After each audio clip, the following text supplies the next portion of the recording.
Je m'appelle Sheila Bennett, j'ai 30 ans et depuis 3 ans, je rembourse en silence les dettes de ma famille, centime par centime, mois après mois, sans un seul merci. Ce dimanche soir, alors que l'odeur du poulet rôti emplissait la salle à manger, je me suis permis de rêver, peut-être, juste peut-être, il me verrait enfin. Mais une fois de plus, mes parents se sont tournés vers ma sœur, les yeux brillants de fierté, avant de m'adresser une phrase qui coupe l'air comme une lame: tu ne vaux pas la moitié de ta sœur.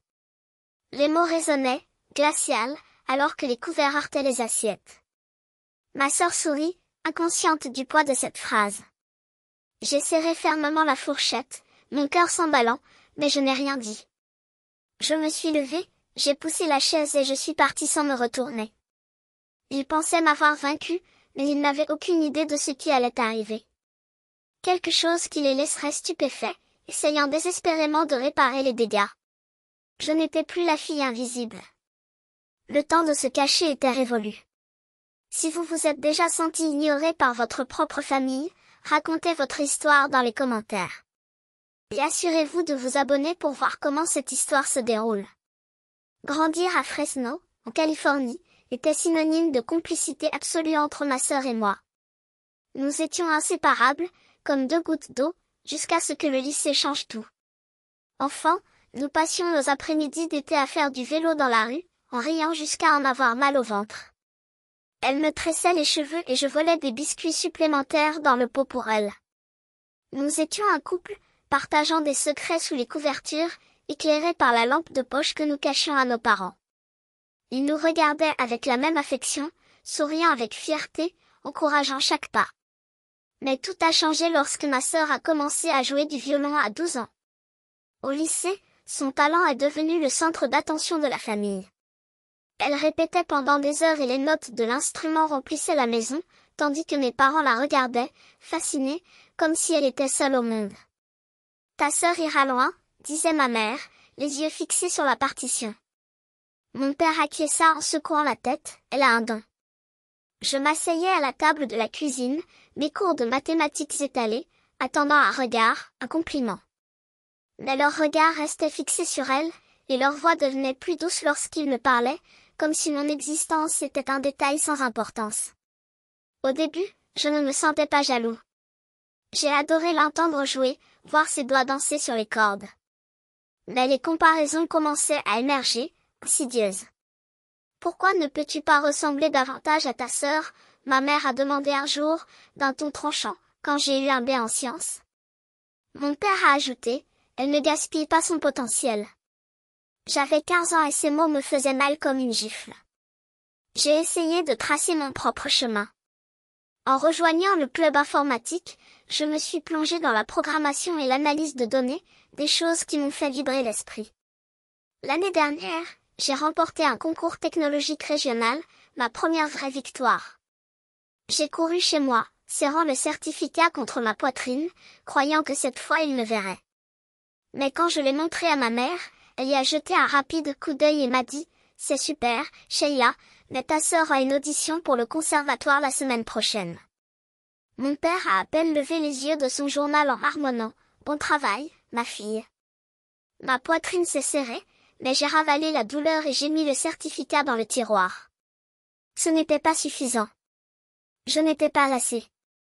Au fil des années, la distance n'a fait qu'augmenter. Ma sœur a poursuivi ses rêves musicaux, se produisant dans des salles de la ville, son nom affiché sur les panneaux publicitaires. Mes parents l'accompagnaient à chaque récital, le visage illuminé de fierté.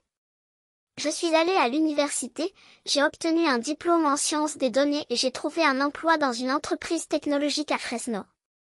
À 25 ans, j'avais un salaire stable et une carrière épanouie. J'appelais à la maison dans l'espoir de partager mes réalisations, une promotion, un projet important, mais ma mère détournait toujours la conversation vers ma sœur. Elle joue dans un festival ce week-end, disais-je, où mon père ajoutait, elle se fait un nom là-bas.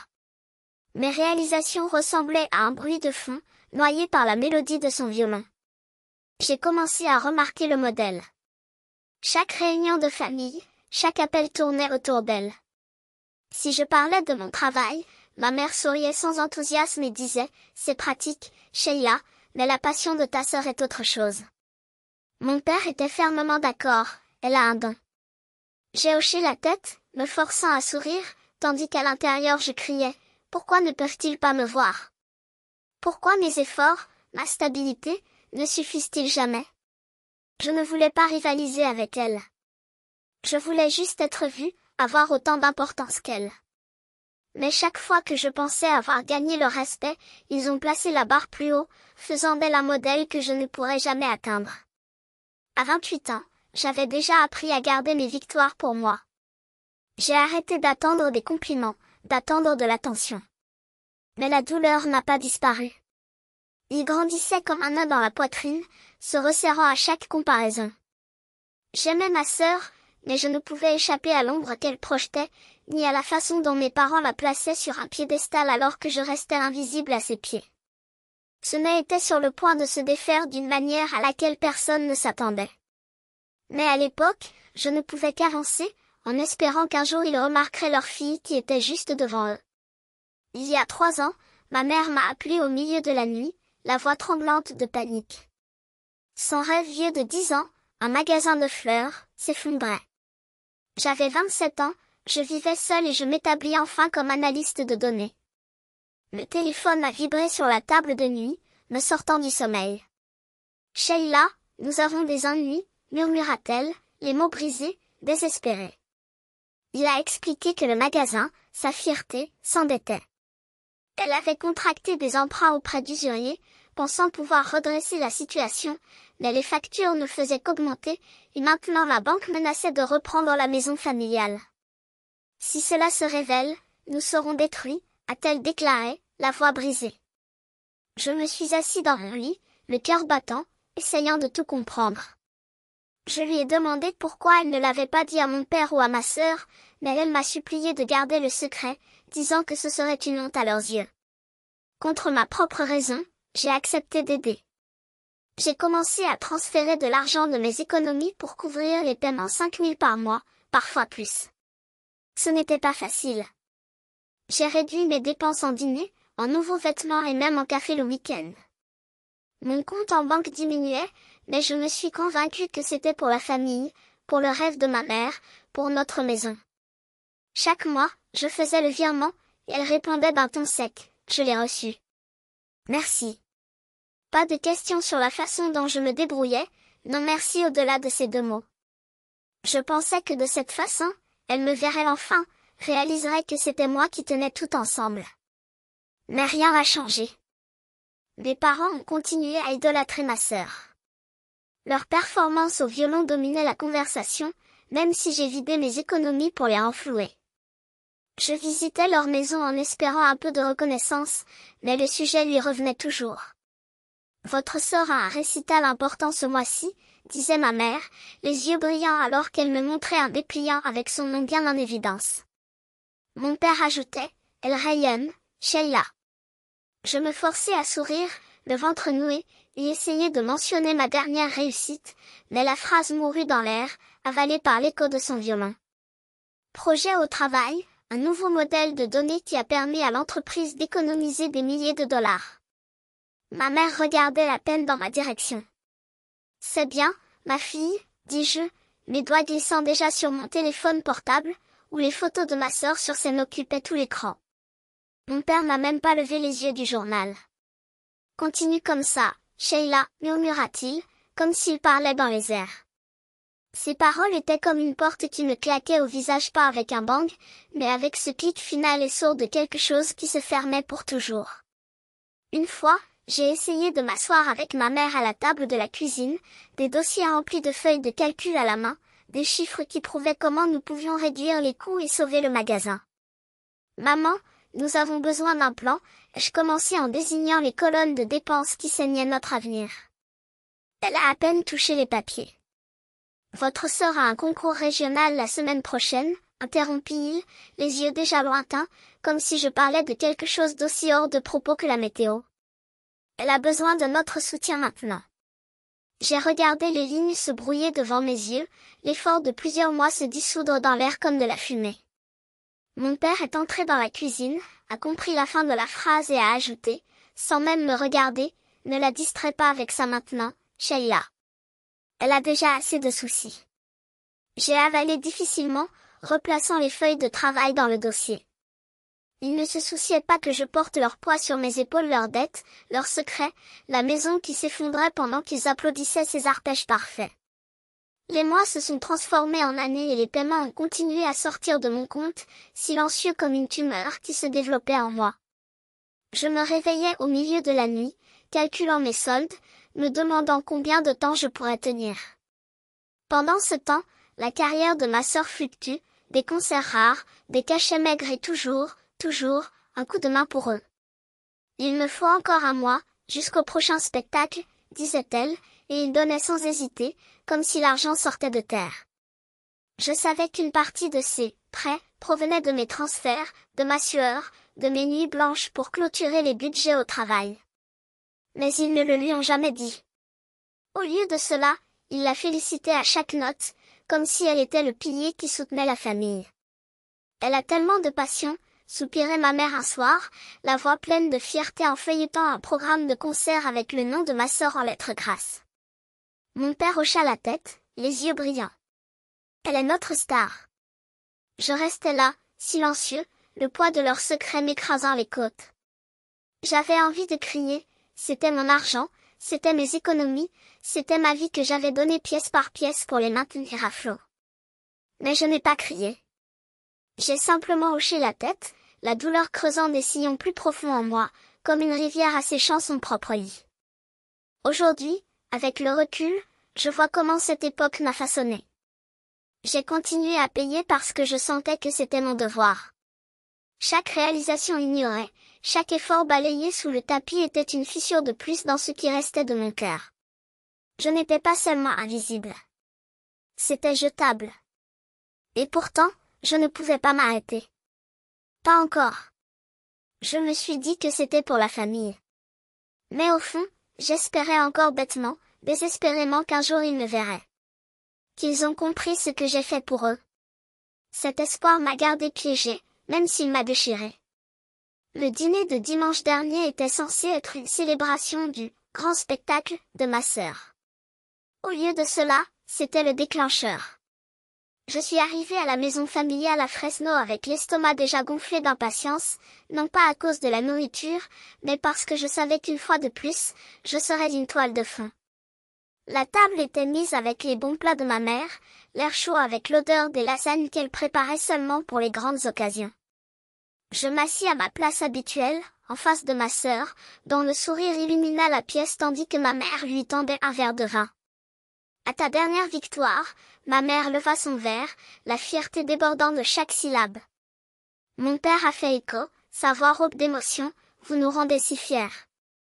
Je me suis forcée à sourire, essayant de trouver une ouverture pour partager mes propres nouvelles, la promotion que j'avais obtenue après des mois de nuit blanche, des projets livrés plus tôt que prévu, des sacrifices que personne ne soupçonnait là-bas.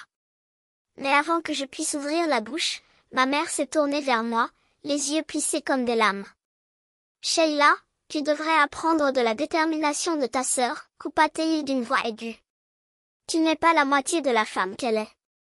Mon père hocha la tête, ajoutant, avec désinvolture, en guise de commentaire sur la météo, elle a de l'ambition. Tu n'as qu'un seul travail.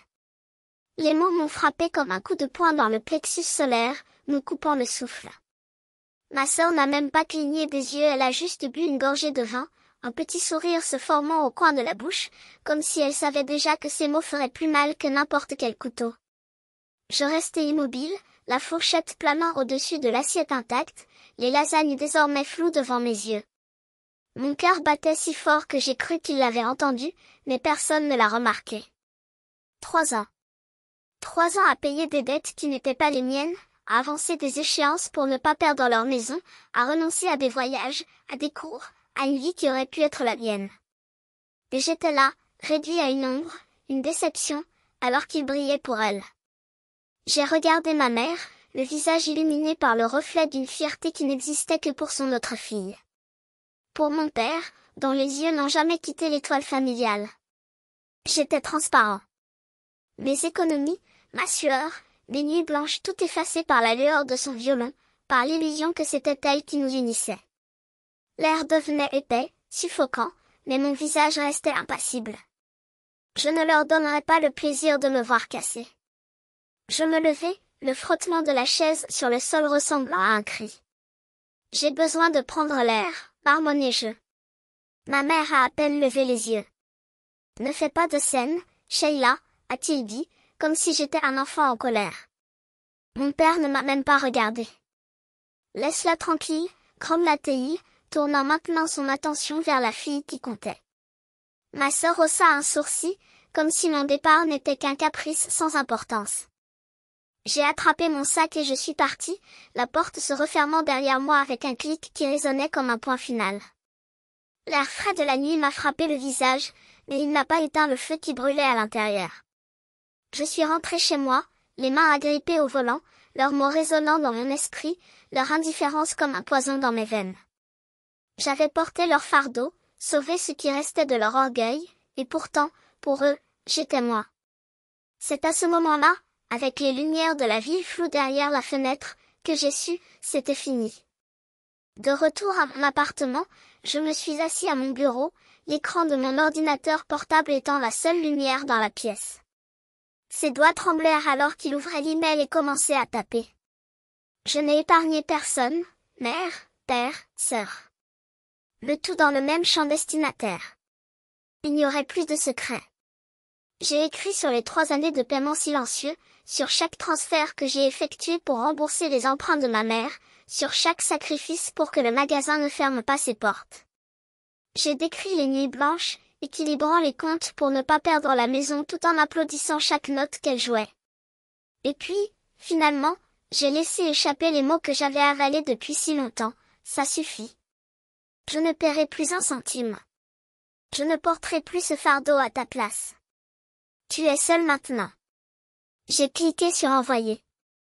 Mon cœur battait si vite que j'ai cru qu'il allait exploser. J'ai fermé l'ordinateur portable en un clin d'œil. Il n'y avait pas de retour en arrière. Le matin, mon téléphone n'arrêtait pas de vibrer. Appel manqué de ma mère, SMS de mon père, même un appel de ma sœur. Sheila, comment as-tu pu nous faire ça? Ma mère a écrit, ces mots entrecoupés de points d'exclamation, comme si j'étais le traître. Mon père était plus doux, presque suppliant. Pardon, ma fille. Ce n'est pas toi. Le message vocal de ma sœur était le pire, des accusations à peine voilées, le ton aigu comme un rasoir. Comment oses-tu nous dénoncer ainsi? Tu as toujours été égoïste.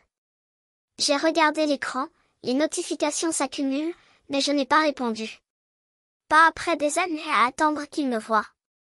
Pas après que c'était l'ombre qui les maintenait debout. J'ai raccroché le téléphone et me suis assis sur ma chaise. Le silence qui suivit fut plus fort que n'importe quel message. Pour la première fois depuis des années, j'ai senti le poids de leurs attentes se dissoudre, remplacé par une clarté aiguë, presque douloureuse. Je n'étais plus le plan B. J'étais libre. Le café était chaud entre mes mains, mais la chaleur n'atteignait pas mes os. Jade observait mon visage tandis que ses mots flottaient dans l'air, lourds comme du plomb. Ils ont vendu la maison. La tasse trembla légèrement lorsque je la posai sur la table. Ce n'est pas surprenant, je savais déjà, au fond, que ce jour viendrait. Mais à cause de la cruelle ironie de tout cela. La même maison que j'avais sauvée de la saisie avec mes premiers chèques bonus. Les mêmes murs qui abritaient mes nuits blanches, étudiant pendant qu'ils dormaient, rêvant d'un avenir qui ne serait jamais le leur. Désormais réduit à une annonce immobilière, une transaction de plus dans une vie pleine de transactions vides de sens. Ils ne t'ont pas prévenu? A demandé Jade, mais elle connaissait déjà la réponse. Je secouai la tête, mes doigts se resserrant autour du téléphone portable dans ma poche. Il n'y avait aucun message. Pas d'excuse tardive, pas d'explication saccadée. Juste le silence qui parlait toujours plus fort que n'importe quel mot. Et ma sœur? J'ai demandé, même si je ne voulais pas savoir. Jade hésita, comme si elle mesurait le poids de la vérité avant de la livrer. Elle est à Portland. Je vis avec des amis, disent-ils. Les émissions ne sont pas encore revenues, il fit une pause, les commentaires à votre sujet ont disparu. Je pense qu'elle a trouvé un autre méchant pour son histoire. Un rire sec s'échappa de mes lèvres. Bien sûr, il y en avait. Son monde avait toujours besoin de quelqu'un à blâmer, et j'étais celui qui lui convenait depuis trop longtemps. Mais maintenant? Désormais, je n'étais plus qu'une ombre dans leur passé, un nom qui ne servait plus à rien. J'ai regardé par la fenêtre du café, où le soleil de Fresno brûlait les trottoirs avec une intensité qui semblait dire « c'est réel ». Ceci est à vous. Il n'y avait plus de place pour la culpabilité qu'ils essayaient de m'imposer. Il n'y avait plus de place pour la jeune fille qui croyait que l'amour se mesurait en sacrifice. « Tu vas bien ?» murmura Jade, comme si elle lisait le tourbillon derrière mes yeux. J'ai pris une profonde inspiration, sentant l'air remplir mes poumons d'une manière qui ne s'était pas produite depuis des années. « Je le suis, répondis-je, et pour une fois, ce n'était pas un mensonge. Parce que la douleur était toujours là, bien sûr. Leur trahison ne disparaîtrait pas comme par magie. Mais cela ne me définissait plus. Pas comme avant. La promotion était arrivée une semaine après que j'ai bloqué leur numéro. Le PDG m'a appelé dans son bureau, souriant alors qu'il faisait glisser le contrat sur la table. « Sheila, tu n'es pas seulement un acteur clé ici. Tu es l'architecte de notre avenir. » Ces mots simples et directs étaient plus brûlants que n'importe quel compliment que j'avais jamais cherché dans leurs yeux. Maintenant, j'avais une équipe. Un projet qui portait mon nom. Un compte bancaire qui, pour la première fois, reflétait mon travail, mes choix. Et surtout, une tranquillité intérieure que même les notifications silencieuses de mon téléphone ne pourraient perturber. Ils essaieront de revenir, prévint Jade, comme si elle avait besoin de le dire. Quand la vie redevient dure, quand ils ont besoin de quelque chose. Vous le savez. Je savais. C'est exactement pourquoi, lorsque mon téléphone portable a vibré cette nuit-là, avec un numéro inconnu et un message commençant par « Sheila, c'est nous ?» je n'ai pas ressenti la moindre hésitation. Je l'ai supprimé sans le lire. Parce que certains ponts ne sont pas destinés à être reconstruits. Un peu de brûlure est nécessaire pour que nous puissions enfin voir la lumière. C'était l'acte d'amour propre le plus radical que j'ai jamais fait. Il ne s'agissait pas de vengeance ou d'indifférence, mais de reconnaître que parfois la loyauté la plus importante est celle que nous nous devons à nous-mêmes. La maison que j'avais sauvée de la saisie pendant des années, celle qui abritait entre ses murs mes souvenirs d'enfance, était désormais entre les mains de la banque. Il ne pouvait pas payer sans mon argent et le rêve s'est effondré comme un château de cartes. Ma mère, qui remplissait la pièce du parfum des fleurs qu'elle arrangeait, passait désormais des heures recroquevillée dans un petit appartement, essayant de sauver les restes d'une entreprise qui n'existait plus. Mon père, toujours peu bavard, troquait sa fierté contre l'épuisement d'un travail à temps partiel dans une quincaillerie, où le salaire suffisait à peine à couvrir le loyer. Jade m'a raconté tout cela pendant que je remuais mon café, ressentant le poids de la culpabilité, mais pas assez pour la reprendre. Ce sont leurs choix qui les ont amenés là-bas, pas les miens. Et puis il y avait ma sœur. La star de la famille, dont la carrière de violoniste s'était effondrée comme un avion sans carburant. Le scandale qu'il a créé sur les réseaux sociaux, en me traitant d'égoïste, avait coupé tous les ponts qui lui restaient. Les procureurs l'ont considérée comme instable, les invitations se sont taries et maintenant elle partage le canapé lit de l'appartement de mes parents, donnant des cours sporadiques dans un centre communautaire tout en goûtant sa propre chute. Jade m'a montré un de ses messages, plein d'amertume, accusant la déloyauté familiale d'être responsable de ses échecs. Je l'ai lu sans cligner des yeux. Ça ne faisait plus mal. Parce que j'avais porté vos rêves pendant trop longtemps et maintenant, enfin, j'ai porté les miens. Pendant ce temps, ma vie suivait une trajectoire qu'il n'aurait jamais imaginée pour moi. Le projet d'apprentissage automatique avec Jeff m'avait mis sur le radar de l'entreprise, et la promotion au poste de data scientist senior s'accompagnait d'un nouveau fardeau, celui de diriger, d'innover, d'être entendu. Les rencontres avec les dirigeants, les présentations de modèles qui ont révolutionné les affaires, le respect que j'avais gagné, tout cela contrastait fortement avec le silence auquel j'étais condamnée. Un soir, Jeff a levé son verre vers moi et m'a dit « Sheila, tu ne connais pas de limites. » Je ris, sentant la chaleur de ces mots comme un baume pour les cicatrices qui me faisaient encore mal. Mais c'était plus que cela, c'était la preuve que je n'avais plus besoin de leurs applaudissements pour connaître ma valeur. Jusqu'à ce que l'email arrive. Une offre de l'une des plus grandes entreprises technologiques de Sacramento, avec un salaire qui faisait ressembler mon salaire actuel à un changement de café, et la possibilité de diriger des recherches de pointe sur l'IA. J'ai relu plusieurs fois la proposition, imaginant une nouvelle ville, un début où Sheila n'était pas synonyme de la fille qui a échoué, ou de la sœur qui a abandonné. Mais quitter Fresno n'a pas été simple.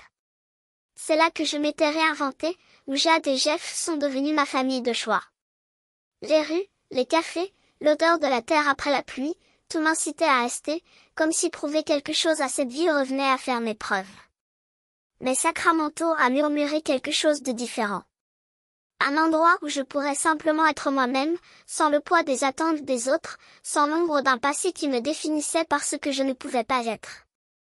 Je l'ai dit un soir à Jade, à voix basse, j'ai peur de recommencer, mais j'ai plus peur de rester coincée dans les mêmes murs. Elle m'a tenu la main sur la table, fermement, et a dit, tu t'es déjà reconstruit une fois. Le refaire sera plus facile. Et c'est cette certitude, cette foi inébranlable qu'elle avait en moi qui a transformé la décision d'un saut dans l'obscurité en un pas en avant naturel. Je n'ai pas parlé à mes parents ni à ma sœur depuis que j'ai bloqué leur numéro. Jade mentionnait, de temps en temps, qu'ils posaient des questions sur moi, qu'ils essayaient d'établir un contact indirect par l'intermédiaire de connaissances. Mais je n'étais pas prêt à rouvrir cette porte. Leur vie s'était effondrée, une partie de moi ressentait encore le fantôme de ces rires sous les couvertures, de ces secrets chuchotés à la lumière des lanternes. Mais cette famille n'existait plus. À sa place, il y avait juste des gens qui me voyaient comme un chèque, une bouée de sauvetage, un sacrifice ambulant. L'offre de Sacramento était plus qu'un travail, c'était une échappatoire à ce récit. Une chance d'écrire mon histoire de mes propres mains. Je ne l'avais toujours pas acceptée. Mais alors que je regardais par la fenêtre de mon appartement, l'horizon de Fresno reflétant les lumières qui ne m'appartenaient plus, j'ai ressenti le poids des possibilités. Rester était sûr, familier. Partir, c'était la liberté, le droit d'être vu pour qui j'étais, pas pour ce qu'ils voulaient que je sois. 6 mois plus tard, j'étais dans mon appartement de Sacramento, avec la ligne d'horizon qui brillait derrière la fenêtre comme une carte de tout ce dont j'avais osé rêver. J'ai accepté l'offre, j'ai emballé ma vie dans des cartons et j'ai laissé derrière moi non seulement une ville, mais une version de moi-même qui ne servait plus. Aujourd'hui, en tant que chercheur principal en IA, mes journées étaient un mélange de défis électrisants, diriger une équipe, présenter lors de conférences, façonner des projets qui repoussaient les limites de ce qui était possible. J'ai trouvé un café préféré au bord de la rivière où le barista connaissait déjà ma commande, et je me suis mis à courir le matin, l'air froid m'éclaircissant l'esprit comme une réinitialisation. Pour la première fois, je me suis réveillé léger. Il n'y avait plus le fardeau de leurs attentes, ni la facture interminable de dettes émotionnelles qui ne seraient jamais payées. Ma sœur publiait toujours ses lamentations en ligne, accusant le monde sauf elle-même de son échec. Mes parents les suivirent dans leur appartement exigu, le magasin de fleurs de ma mère n'étant plus qu'une enseigne décolorée derrière des planches clouées. Jade m'a mis au courant, mais je n'ai plus demandé. Non pas par indifférence, mais parce que son histoire n'était plus ma croix. Au travail, j'étais respectée. Mes idées ont été entendues. Lorsque mon équipe célébrait le succès d'un projet innovant, j'étais au centre, entourée de gens qui me voyaient pour ce que je faisais, pas pour ce que j'avais cessé d'être. Jade est venue me rendre visite le mois dernier et ses rires ont rempli mon appartement pendant que nous préparions le dîner. À toi, Sheila, dit-elle en levant son verre, pour avoir construit cette vie. J'ai tapoté mon verre contre le sien, sentant la vérité de ce toast s'installer sur moi comme une seconde peau. J'ai passé des années à courir après leur amour, attachant ma valeur à des miettes d'approbation qui n'étaient jamais suffisantes. Mais à Sacramento, j'ai appris à me mesurer à d'autres critères, mon travail, ma résilience, les choix qui m'ont amené là-bas. La douleur de leur rejet n'avait pas complètement disparu, après tout, les cicatrices ne disparaissent pas, elles perdent simplement leur capacité à saigner. Mais cela ne me définissait plus. Avec le recul, j'ai vu comment son favoritisme conditionnel m'avait façonné, oui, mais aussi comment il m'avait appris à ne dépendre de personne pour valider mon existence. Couper les liens n'était pas un acte de haine. C'était la décision la plus claire que je ne rentre plus dans leur récit déformé et que mon histoire méritait de nouvelles pages. À ceux qui regardent de l'extérieur et jugent, je dis, la famille n'est pas une dette éternelle. Si ceux qui devraient vous aimer vous font sentir petit, s'ils exigent votre sacrifice sans rien offrir en retour, s'éloigner n'est pas une trahison, c'est une survie. Et parfois, la chose la plus courageuse que vous puissiez faire est de vous choisir, même si cela signifie que brûler les ponts vous brûle intérieurement. Ce fut la bataille la plus dure que j'ai jamais menée, mais chaque pas qui m'éloignait d'eux me redonnait le souffle que je ne savais même pas avoir perdu. J'ai découvert que ma valeur ne se mesure pas au poids de votre silence ou à la monnaie bon marché de l'affection conditionnelle, elle existe, entière et non négociable, peu importe qui choisit de l'ignorer. Et si aujourd'hui je respire un air qui ne sent ni la culpabilité ni le chantage affectif, c'est parce que j'ai osé construire un lieu où mon existence n'est pas une concession, mais une certitude. Il n'est pas facile de lâcher les mains de ceux qui, même s'ils sont blessés, continuent de résonner comme chez eux dans la mémoire. Mais sachez ceci, vous n'êtes pas obligé de porter sur votre poitrine l'autel de quelqu'un qui ne s'est jamais agenouillé pour vous voir. La vie qui vaut la peine d'être vécue n'est pas celle que l'on étouffe pour plaire, mais celle qui s'épanouit lorsque l'on cesse enfin de demander la permission de prendre de la place. Choisissez-vous. Non pas par égoïsme, mais par justice. Parce que personne, aucun lien, aucune tradition, ça a toujours été comme ça, n'a le droit de vous priver de la chance de s'approprier vos propres journées. Et quand le doute frappe à la porte, rappelez-vous, les personnes qui vous aiment vraiment ne vous feront pas choisir entre elles et votre paix. Ils seront votre paix. Le reste, ce sont des leçons déguisées en adieux. Et parfois, les adieux ne sont que le début.